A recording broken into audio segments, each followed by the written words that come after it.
ঋণ থাকলে কি কুরবানি দেওয়া লাগবে? সাথে আমার জিজ্ঞাসা, আমার স্ত্রীর কোনো টাকা নাই কিন্তু তার স্বর্ণ আছে 11 ভরি। আমার জিজ্ঞাসা, স্বামীর কুরবানি থেকে স্ত্রীর কুরবানি আদায় হয়ে যাবে? প্রিয় ভাইরা, প্রথম জিজ্ঞাসা হচ্ছে ঋণ থাকলে কুরবানি দিতে হবে না, হিসাব ক্যালকুলেট করতে হবে। আপনার ঋণ যদি এই পরিমাণ হয় যে যেটাতে আপনি কুরবানি দিলে না দিলে ওই টাকাতে আপনার কুরবানি ঋণ আদায় হয়ে যাবে, তাহলে আপনার জন্য আর কুরবানি দিতে হবে না, আপনাকে ঋণ পরিশোধ করার জন্য চেষ্টা করতে হবে। কিন্তু আপনার ঋণ হচ্ছে 100 কোটি আর কুরবানির দাম হচ্ছে 70,000, আবার আপনার ক্যাশেও আছে ধরেন যে 2, 4, 5, 10 লক্ষ টাকা, তাহলে এইটাকে ওই ঋণের জায়গায় নিয়ে যাওয়া যাবে না যে ঋণের কারণে আপনি মনে করছেন আপনার কুরবানি দেওয়া লাগবে না। যদিও বরাবর ঋণ ছোট হোক বড় হোক আদায় করার ক্ষেত্রে আপনাকে প্রায়োরিটি দিতে হবে, কিন্তু আপনার তখন কুরবানি করা আপনার জন্য উত্তম হবে। কিন্তু তারপরেও যদি আপনার ঋণ এরকম হয় যে ঋণ আপনার বোঝা যেইটার থেকে আদায় করে দিলে আপনার কুরবানির অংশ থেকে আপনি আদায় করে দিতে পারবেন, ওই সময় আপনি সাহেবে নেশাব পরিমাণ সম্পদ ছিল না, তাহলে আপনার কুরবানি দিতে হবে না। কিন্তু আপনাকে যেটা বোঝানোর জন্য বললাম, ঋণের মাত্রা কতটুকু আর উপস্থিত টাকার মাত্রা কতটুকু, এই চেক অ্যান্ড ব্যালেন্স করে আপনাকে সিদ্ধান্তে আসতে হবে। দ্বিতীয়টা হচ্ছে, স্বামীর কুরবানির দ্বারা স্ত্রীর কুরবানি আদায় হয় না, স্বামীর নামাজের দ্বারা স্ত্রীর নামাজ আদায় হয় না। স্বামী বিরাট অসুস্থ, স্ত্রীর নামাজ পড়ে দিচ্ছে, কাজ হবে তো? যদি এটা না হয় তাহলে আপনার কুরবানিও এরকম না। স্ত্রী যদি সাহেবে নেশাব হন, তার কোনো টাকা পয়সা না থাকলেও তিনি যদি এই স্বর্ণালঙ্কারের মালিক হন, তার মানে তিনি সাহেবে নেশাব। আংটি বেচে দিবে একটা, গলার মালা একটা বেচে দিবে, কোনো সমস্যা আছে? সমস্যা নাই। টাকা নাই, স্বামী বলছে ঠিক আছে আমি তোমাকে আমার পক্ষ থেকে হাদিয়া দিয়ে দিলাম, এই অংশটুকু তুমি এটা নাও, এটার দ্বারা কুরবানি দাও, কিন্তু কুরবানির ওয়াজিব কিন্তু ছুটবে না। এই জন্য বাংলাদেশের শত শত মহিলা সাহেবে কুরবানি, কিন্তু কুরবানি তারা দেয় না। চিন্তা করছে আমার স্বামী দিয়েছে, আমারটা আদায় হয়ে গেছে, আপনার কিন্তু আদায় হবে না। অতএব আপনার যদি সাহেবে নেশাব হন এবং কুরবানির দিন এই পরিমাণ সম্পদ থাকে, তাহলে আপনাকেও কুরবানি দিতে হবে। আল্লাহ রাব্বুল আলামিন আমাদের মা বোনদেরকে বেশি বেশি কুরবানি করার তৌফিক দান করেন। মৃত ব্যক্তির নামে কুরবানি করা যাবে কি? আমার আব্বা আম্মা ইন্তেকাল করেছেন, তাদের পক্ষ থেকে আমি কুরবানি দিতে চাই, এক্ষেত্রে শরীয়তের কোনো বাধা আছে কিনা দয়া করে জানাবেন। প্রিয় ভাইরা, যদি কেউ তার মৃত ব্যক্তিদের পক্ষ থেকে কুরবানি দিতে চান, শরীয়তে এটার ক্ষেত্রে কোনো বাধা নাই, নিষেধ নাই। যদি কেউ দেন, যে কোনো মৃত মানুষের পক্ষ থেকে কুরবানি দেন, তাহলে এটা নফল হিসাবে তিনি এর সওয়াব পাবেন ইনশাআল্লাহ। তার মনে রাখতে হবে, অনেক সময় অনেকে ওসিয়ত করে যান যে তার একটা সম্পদের পার্ট আছে, এই সম্পদের পার্ট দিয়ে আমার যতদিন পর্যন্ত থাকবে তুমি আমার জন্য এটার কুরবানি করবে, এরকম ওসিয়ত করে যাওয়ারও বৈধতা আছে। সেটা যদি তিনি স্পেসিফিক সম্পদ আলাদা করে দিয়ে যান ভিন্ন, নচেত তিনি যদি ওসিয়ত করে যান যে আমার সন্তানদের প্রতি ওসিয়ত করলাম প্রত্যেক বছর কুরবানির জন্য আমাকে কুরবানি করতে 1/3, 3/1 দিয়ে তার ওসিয়ত পূরণ করা সন্তানদের জন্য ওয়াজিব হবে, তখন কিন্তু উজুব।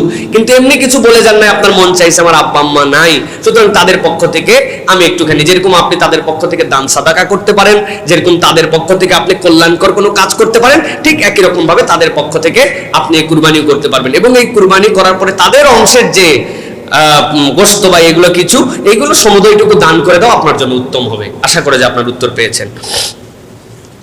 একজন জানতে চেয়েছেন যে নামাজ পড়ে না কিন্তু কুরবানি করে, কুরবানি হবে কিনা। সাথে সাথে আমার জানার বিষয় হচ্ছে, অনেক সময় ভাগে বেনামাজির সাথেও কুরবানি দেওয়া হয়, এই ক্ষেত্রে জেনে বুঝে বেনামাজির সাথে কুরবানিতে ভাগ দেওয়া যাবে কিনা। প্রিয় ভাইয়েরা, 1 নম্বর বিষয় যেটা, সেটা হচ্ছে নামাজ পড়ে না কিন্তু কুরবানি করে, কুরবানি হবে কিনা। এর 2টা পার্টের উত্তর আছে, একটা শুনলে আপনাদের কষ্ট লাগবে, একটা খুশি লাগবে। খুশিটা হচ্ছে যে কুরবানির স্বতন্ত্র একটা ইবাদত, সুতরাং সালাত স্বতন্ত্র একটা ইবাদত। আপনি সালাত পড়েন না, সালাত আদায় করেন, তার জন্য গুনাহ হবে। কুরবানিও করেন না, তার জন্য গুনাহ হবে। এখন কুরবানি করে ফেলছেন, আল্লাহ রাব্বুল আলামিন এই কুরবানি আদায়কারী হিসেবে আপনার কুরবানি আল্লাহ কবুল করে নিতে পারেন।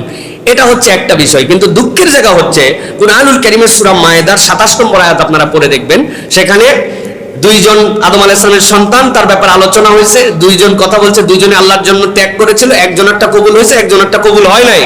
এই নিয়ে তাদের মধ্যে যখন গন্ডগোল, আল্লাহ আয়াতের শেষের অংশে বলেছেন, ইন্নামা ইয়াতাকাব্বালুল্লাহু মিনাল মুত্তাকিন, আল্লাহ কবুল করেন কুরবানিটুকু কেবলমাত্র মুত্তাকি যারা, তাদের পক্ষ থেকে। এখন আপনার কাছে জিজ্ঞাসা, যেই বেটা সালাত আদায় করে না, এটা পাক্কা মুত্তাকি, তাই তো না ভাই? মুত্তাকি না?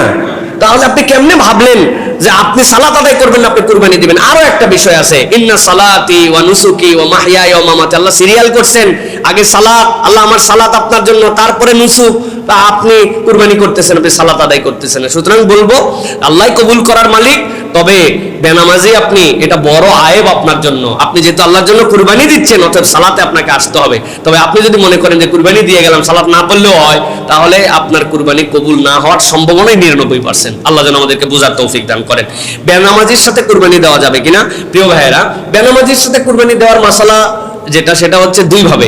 একটা হচ্ছে নামাজ যদি অস্বীকারী হয়। বেনামাজি কিন্তু দুই ধরনের।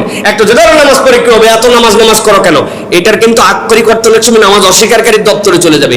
এইটা যদি হয়, এর সাথে আপনি কুরবানি দিতে পারবেন না। এর সাথে কুরবানি দিলে আপনার কুরবানি হবে না। আল্লাহর হুকুম সে একটা অস্বীকার করে, কিন্তু আরেকজন নামাজ পড়ে, সারে জুম্মা পড়ে, অস্বীকার করে না, আবার বললে একটু মাথা নত করে থাকে, তার এই দোষ স্বীকার করে না। এরকম লোক যদি হয়, তাহলে যদি আপনার কুরবানি হয়, আপনার কুরবানি হয়ে যাবে। তবে বরাবর একটা কথা মনে রাখতে হবে যে ভাই, আপনার ছাগল দিতে কিসে ঠেকায়? আপনার ছাগল দিতে কিসে ঠেকায়? কিসে আপনাকে গরুতে এত টানে? কিসে আপনাকে 7 ভাগে এত টানে? যেখানে বেনামাজি হালাল কামাই না হারাম কামাই, নিয়ত কি জানেন না, আপনাকে ছাগল 12,000 টাকাতে দেন না ভাই। উদাহরণ, এত রিক্সের মধ্যে আপনি যাবেন কেন? বেনামাজি খুঁজতে চান কেন? 7 জনের মধ্যে সম্পর্ক সুন্দর করার জন্য, ভালো ফ্রেন্ডশিপের জন্য দেন, কিন্তু নামাজি দেখে দেন। আপনি কুরবানি দেওয়ার পরে নামাজ কবুল হবে কি হবে না, এই মাসালায় যাওয়ার আপনার দরকার কি? এত রিক্সে যাওয়ার দরকার আছে? প্রিয় ভাইরা, এই জন্য আল্লাহ আমাদেরকে বুঝার তৌফিক দান করেন। হুজুর, স্টেডিয়ামে খেলা দেখা কি জায়েজ? লুডো খেলা জায়েজ কিনা? প্রিয় ভাইরা, প্রথম কথা হচ্ছে যে খেলা যেটা, এটা হচ্ছে একদমই আমাদের জন্য, ইমানদারদের জন্য পুরাপুরি যদি আমরা দেখি, এগুলো হচ্ছে বাজে কাজের অন্তর্ভুক্ত, যেইগুলা নিরেট সময় নষ্ট করা ছাড়া আর আমাদের জন্য কোনো কাজ নাই। ভাই, খেলা জায়েজ না না জায়েজ, এটা নিয়ে অনেক কথাবার্তা আছে। যে খেলতেছে তার জন্য জায়েজ বা না জায়েজ হতে পারে, সে এটাকে পেশা হিসেবে নিতে পারবে কি পারবে না, এটা নিয়ে অনেক বক্তব্য থাকতে পারে। কিন্তু আপনার আমার ফায়দা কি? আপনার আমায় দেখার মধ্যে ফায়দা কি? এই দেখার মধ্যে কোনো ফায়দা নেই, বরং উল্টা আরো অনেক সময় নষ্ট হয়, উল্টা টাকা খরচ হয়, উল্টা যাওয়ার পরে আজারা মুখ দিয়ে গালি দেয়, এ হয়েছে আউট, এই বেটা মাঠের মধ্যে খেলতেছে, তার যে কি পেরেশানি, সে কি ইচ্ছা করে আউট হতে চায়, এদিক থেকে একজন গালি দিয়ে বলছে হয়াকার রয়াকার, তারপর আর বললাম না, আছে না নাই? হ্যাঁ, কয়াকার তয় আকার কোথাকার, ও বাবা, এই আউট হয়েছে, আপনি কি সুন্দর করে গালি দিয়ে ফেলছেন। সুতরাং এখানে যাবেন, যত বাজে কাজ, ফাহিশা কাজ, এগুলো তারও বেশি বেশি। একটা টিভি থেকে দেখার দূরে, আরেকটা হচ্ছে ফিজিক্যাল ইনভলভমেন্স, এই দুটার মধ্যে কিন্তু পার্থক্য আছে। সুতরাং এইগুলো থেকে দূরে থাকা আমাদের জন্য উত্তম, এগুলো না যাওয়াই উত্তম। লুডো খেলা জায়েজ কিনা? লুডো যেটা আপনি খেলতেছেন, এটা যদি জুয়া দিয়ে খেলা হয়, জুয়ার খেলা হয়, তাহলে তো টোটালি হারাম, আর অলভারি এর মধ্যে কোনো ফায়দা নাই। আমাদের ফুকাহে কেরামের মতামত হচ্ছে, যেই সকল অসার খেলা, যেই খেলার মধ্যে ফিজিক্যাল ইনভলভেন্সি নাই, ইসলাম এগুলো একটা খেলাকে উৎসাহ দেয় না। ইসলামের খেলা কি? তীর নিক্ষেপ করো, ঘোড়সওয়ার হও, দোল লাগাও, সাঁতার দাও, শরীর চর্চার জন্য খেলো। এটা অলস মস্তিষ্ক আরো বেশি একদম আপনাকে অলস বানায় ফেলতেছে। সুতরাং এই খেলা ইসলামে আপনার আমার জন্য অনুচিত, কিন্তু হারাম বলার কোনো সুযোগ নেই, যদি এর সাথে জুয়া যুক্ত না হয়। আল্লাহ আমাদেরকে এই সকল ফাহিশা কাজ থেকে দূরে থাকার মতো তৌফিক দান করেন।